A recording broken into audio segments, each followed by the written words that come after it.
George Kittle, definitely some fantasy relevance there. Tight end number 2 is where he finished last year. 85 receptions, 107 targets, a almost 23% target share, 1,053 yards, and 5 touchdowns.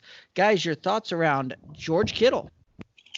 So apparently I missed the boat because when we were doing our tight end rankings, I had Kittle 4 behind Mark Andrews and Zach Ertz. Yikes. Yeah.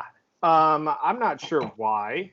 Well, I know why Zach Ertz. I know that I have an infatuation with the Eagles offense, big Carson Wentz guy, and I know that he and Zach Ertz have something special going on there in Philadelphia. But I think that Kittle is valuable. The problem is Kittle's going way too early for a tight end. And while he is going to be the primary piece in that offense, he's just going way too early. And I'm a guy who will draft Zach Ertz in the 5th round or the 6th round, but I'm not going to spend a second or a third or, a 4th round pick on a tight end.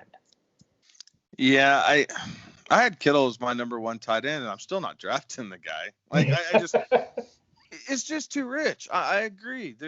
I think the tight end position, if you want your guy and you have Kelsey or Kittle, and you absolutely feel like you have to have him, then yeah, go get him, and you better hope that they do everything that you wanted to, and then some, to get the value out of it, to outperform one of your, a true RB1 type player. But outside of that, the gap is seemingly narrowing. There's a lot of guys in the mid rounds for tight ends that provide a lot of value that I am maybe not as happy. Everybody would love to have a George Kittle, but I'm as happy for the value based off of where I'm drafting them. George Kittle's a freak. He deserves to be paid as a wide receiver. It's very much the Jimmy Graham argument back when he was with New Orleans, right? You're a tight end. We're going to pay you as your tight end. No, damn it. I'm a wide receiver. Look at these numbers. I'm the guy you go to when you want stuff done through the air. So he has an argument for that based off the team. But for fantasy purposes, unless there's a tight end premium that's associated with my league, I'm not taking a tight end in the first 7 rounds minimum. And I'm more than happy to wait until rounds 10, 11, 12 to try and pick up a tight end there, because I feel comfortable with the research that I've done and the players that I think will be extremely worthy of that draft position, and then exceed their ADP for where I'm picking them up. So Kittle's great. He's probably one of the, if not the best tight end in the NFL, but for fantasy purposes, he is too rich for my blood, and I would much rather go with a back-end RB1 type in that draft spot, or getting a guy like DeAndre Hopkins, Julio Jones, a Devontae Adams, are all going kind of in that same frame or same ADP area. So I'd much rather have one of those guys. Yeah, right now he's got an ADP of 21, 22, kind of in that range. So back half of the 2nd round. And for me, again, I'd rather kind of punt that down the road and pick up a tight end very late in the draft. In fact, Kevin and I did a tight end premium league, draft a little bit ago, where the tight end was getting 4 points a reception type of thing, like absolutely insane type of premium. And I still punted the position down the road on that and stocked up on running backs and wide receivers in that. And yeah, it's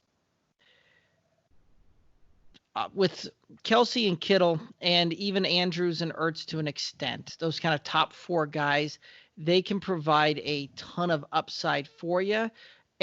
But for me, when it comes to drafting that, they don't outpace the guy that I can get in the 7th, 8th, 9th round by a wide enough margin to make up the difference on what I'm going to lose by either drafting a wide receiver or a running back in that same kind of price point.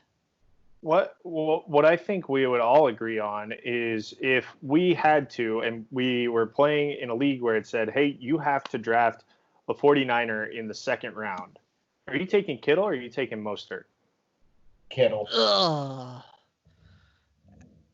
You have to draft a 49er in the 2nd round. You have to draft a 49er in the 2nd round. Who are you taking? Is it super flex? You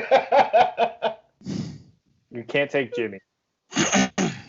Oh, so I've got to take a second with only You can Mostert take and Kittle. Mostert or Kittle in the second round. Who are you taking? I'll take Kittle, begrudgingly, he says. See, I think I would go Mostert. Like, I honestly would. I would go running back. No, I'd because go Mostert will Kittle still be only there in 2 rounds. Yeah, exactly. Yeah, I'd go Kittle because you at least know that you're going to be within the variance of finishing in that position, right? So even if Kelsey goes right before or after, so he's either the first, second, or third tight end off the board, and that's where he's going to finish. So at least you're drafting in the right area, picking him up in the second round. I don't like it, but I would go Kittle.